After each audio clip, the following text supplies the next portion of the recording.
Hi everyone, welcome to the market opening bell on Tuesday, April 29th. Hong Kong stocks remained in a tight range before the futures settlement, lacking clear direction. The Hang Seng Index opened 91 points higher on Monday, but the opening level of 22,072 was also the day's high. It fell 162 points at one point to a low of 21,817, closing at 21,972, down 9 points, with turnover shrinking to 169 billion Hong Kong dollars compared to 208 billion Hong Kong dollars the previous day. The H-share index fell 1 point to 8,080, while the Hang Seng Tech Index rose 6 points or 0.1% to 4,989. Southbound funds net bought 2.03 billion Hong Kong dollars in Hong Kong stocks yesterday, including Tracker Fund 2.043 billion dollars, Hang Seng China Enterprises $1.251 billion, Akasol $779 million, Meituan $556 million, China Shenhua $517 million, and China Mobile $113 million. Net sales included Alibaba $1.425 billion, Tencent $597 million, Xiaomi $256 million, SMIC $136 million, and PopMart $132 million. Statistics show southbound funds net sold Xiaomi for 8 consecutive days, totaling $5.113 billion, preventing its share price from breaking through the 50-day moving average resistance at $49.50. SMIC saw 5 consecutive days of net sales totaling $1.18 billion, with its price capped by the 50-day moving average at $49. Tencent saw 4 consecutive days of net sales totaling 2.689 billion Hong Kong dollars, while Meituan recorded 4 consecutive days of net purchases totaling $3.172 billion.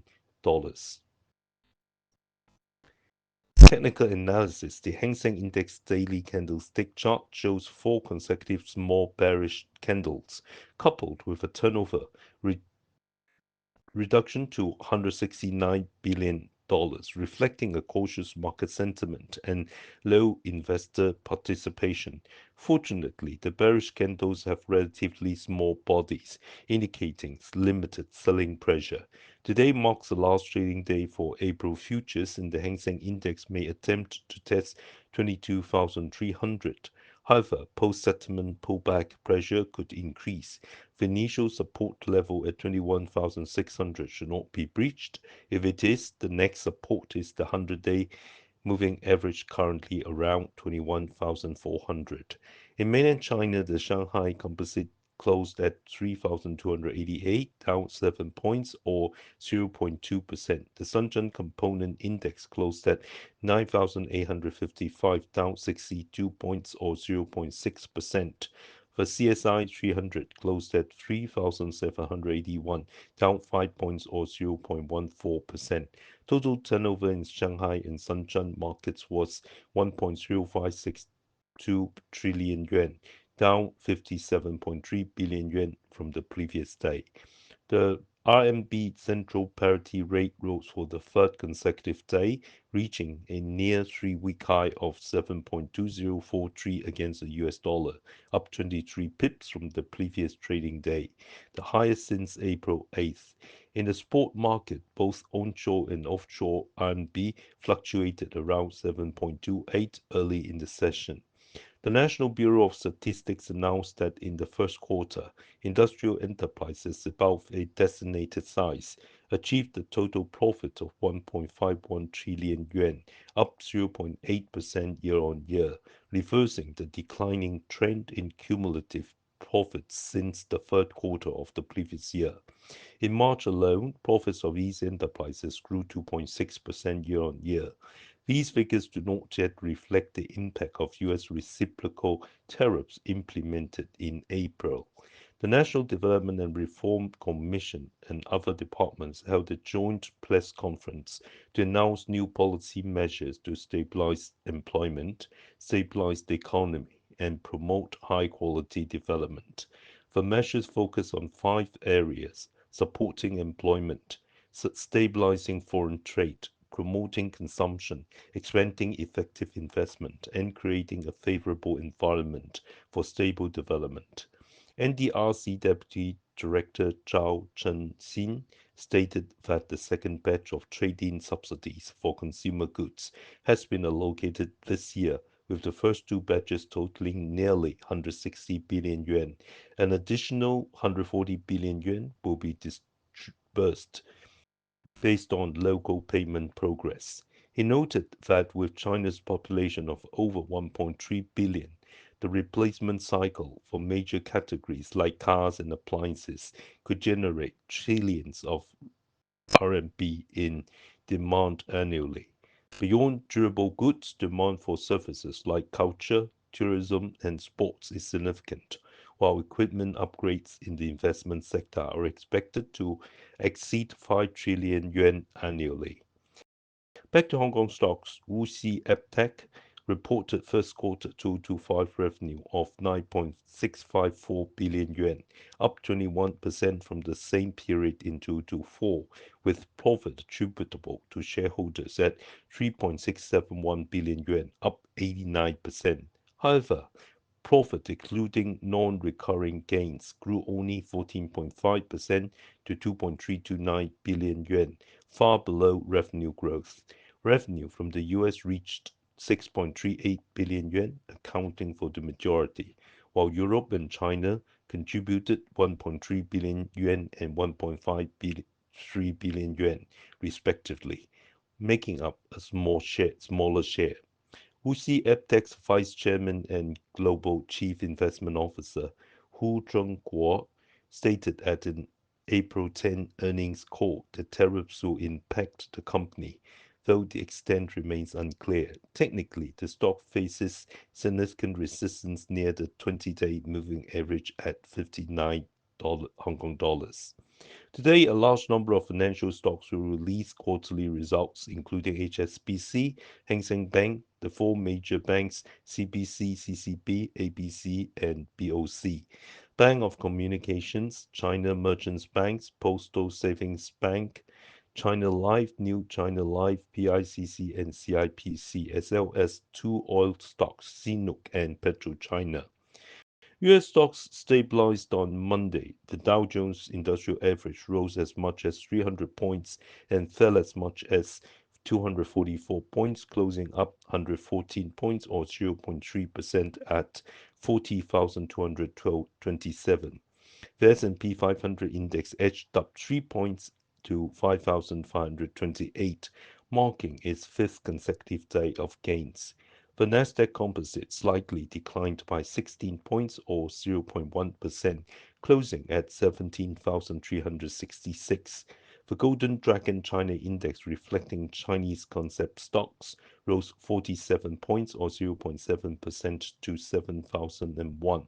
Among the Magnificent Seven, Amazon, Apple, Meta, and Microsoft are set to release earnings this week. Amazon fell 0.7% due to reports of some sellers exiting Prime Day, while the other three saw minimal movement. Tesla rose 0.3% with recent news indicating its robotaxi has begun testing. IBM plans to invest 150 billion US dollars over the next 5 years to boost US computer manufacturing, lifting its stock by 1.6%.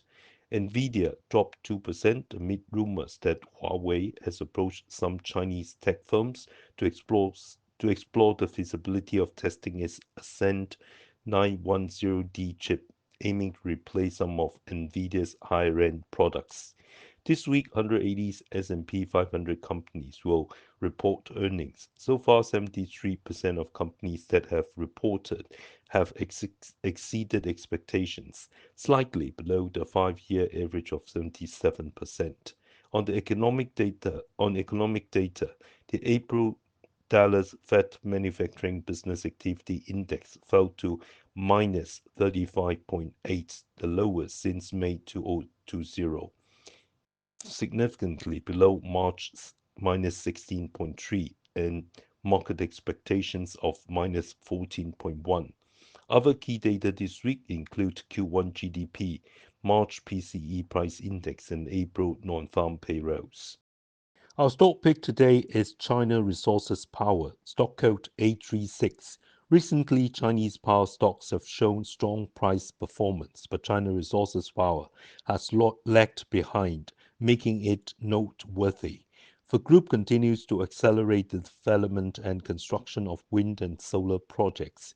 In 2024, newly grid-connected renewable energy projects had a total installed capacity of 7,788 megawatt, including 3,646 megawatt from wind power and 4,142 megawatt from solar power. By the end of 2024, the group's managed grid-connected installed capacity reached 82,441 megawatt with an equity grid-connected capacity of 72,433 megawatt. Of this, coal-fired power accounted for 38,245 megawatt or 52.8%, while wind, solar, and hydropower projects together contributed 34,188 megawatt, accounting for 47.2%, up 6.5 percentage points from the end of 2023. Specifically, wind power equity grid connected capacity was 24,313 megawatt, with 9,856 megawatt under construction, and solar power equity grid connected capacity was 9,433 megawatt, with 8,861 megawatt under construction. In 2024, the group secured 13,584 megawatt of renewable energy development and construction quotas, including 7,652 megawatt for wind power and 5,932 megawatt for solar power, including 411 megawatt of distributed solar. The group's subsidiary power plant sold 207,637 gigawatt-hour of electricity in 2024, up 7.4% from 2023. Wind farms and solar plants saw electricity sales rise by 10.5% and 141.5% respectively, while coal-fired plants recorded a 4% increase.